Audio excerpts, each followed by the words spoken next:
Innovating Education Learning World in association with WISE, an initiative of Qatar Foundation. UNESCO estimates that indigenous peoples make up 5% of the world's population, but they often face the threat of losing their cultural identity. This week we look at projects aiming to preserve their languages and traditions. Join us in New Zealand, Bolivia and Ethiopia. Writing songs using ancestral words is certainly a creative way to preserve New Zealand's indigenous language. And that's what one of the oldest Maori schools encourages its students to do in order to revive their culture, teach young generations about their history, and keep strong links with their origins. Let's have a look. This Maori Immersion school was set up 26 years ago to teach Indigenous children in New Zealand about their traditional heritage. Today, they're rewriting songs using Maori words. This teaching method isn't often used in mainstream schools, but singing is central to Maori culture. It keeps us connected to our roots and where we come from, and it helps us learn more about the language and our country and the histories and everything.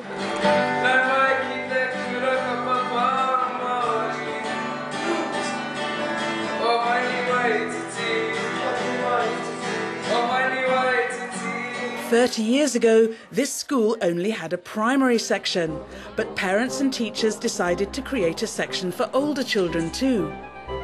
Parents are still very involved in the running of the school. All subjects are taught in Maori, but pupils are also fluent in English, because many of them don't speak Maori at home. Almost 70% of our children come from homes that don't speak Maori, so this is the area for Maori. But it's building, because once students come through and then they go off into, get older and start having families, and then their children are coming back into the school. Iri Hapeti was one of the first pupils at the school, and now she's a teacher there, and her 3 daughters are pupils.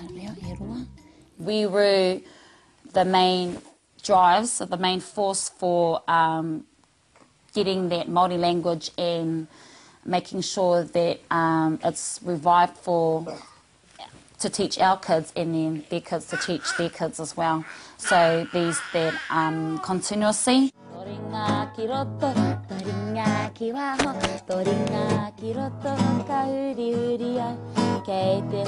Today there are around 70 Maori immersion schools in New Zealand.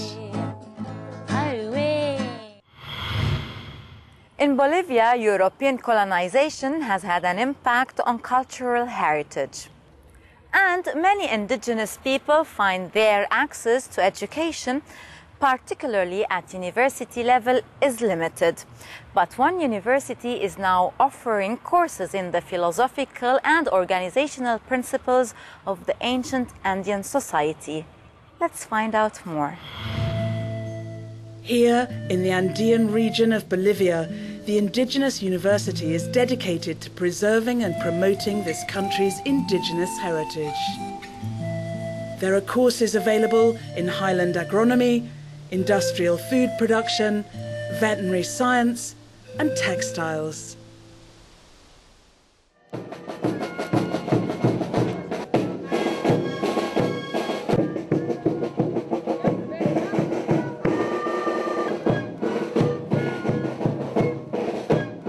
En el caso de los pueblos indígenas, hay un elemento común. Indigenous peoples share a common element. Their cultures, including their religions, are organized around life, the lives of the people, of nature, of their gods, the life of their language. That's what differentiates them from modern societies.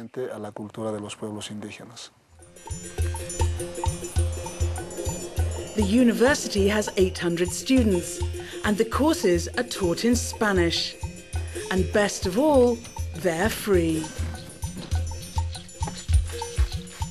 Lo que nos brinda la universidad es This university offers us the chance to learn ancestral know-how which was gradually lost after colonization. Now we're able to relearn that knowledge and live with it and with nature. The university aims to produce qualified indigenous professionals with leadership skills.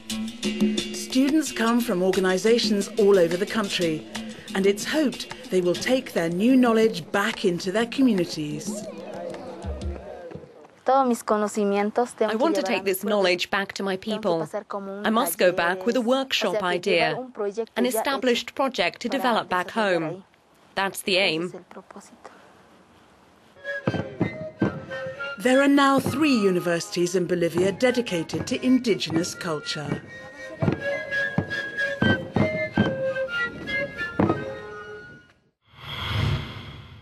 Nature has always occupied an important place in indigenous cultures, and in Ethiopia an environmental organization is now bringing modern urban youngsters together with elders in an effort to preserve valuable traditions.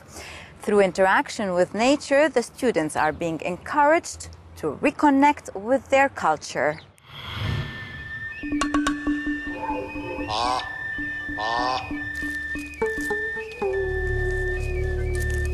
Deep inside this Ethiopian forest, 50 kilometers west of the capital, Addis Ababa, modern teenagers are learning about their traditional culture from tribal elders.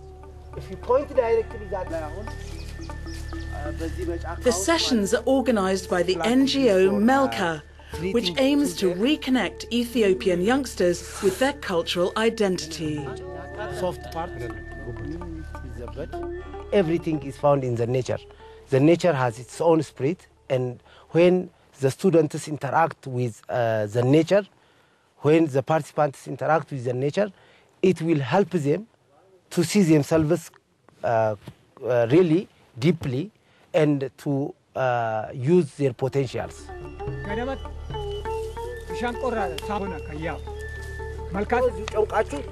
The organisation hopes that by getting students into the forest, they'll be more willing to open their minds to ancient traditions.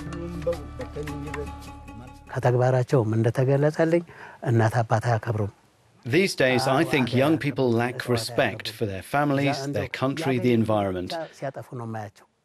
I see them destroying everything around them, and it saddens me. I try to make them aware of how destructive their behaviour is by advising and guiding them to a better life.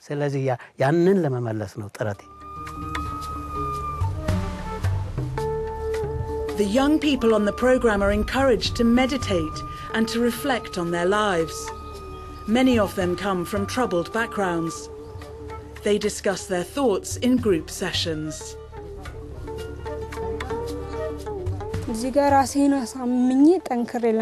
When I was alone in the forest and just thinking,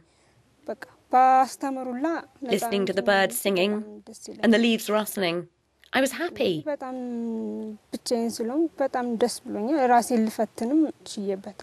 And realised I can change my life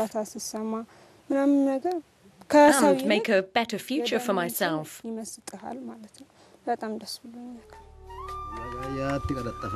The programme stresses the importance of respecting elders and their knowledge. There is a saying that if one elder dies, one library is burning. That means the elders are the source of knowledge. The days end with the African way to share knowledge, traditional storytelling. Every corner of our lives. Well, that's it for now. Share your ideas and experiences of preserving language, traditions and cultural lifestyles with us. And before we go, here are some of your thoughts on learning with animals. Many of you like the idea of having an animal in the classroom and believe it could increase kids' curiosity and therefore help them pay more attention. Well, we will be back next week. See you again then. Learning World in association with WISE, an initiative of Qatar Foundation.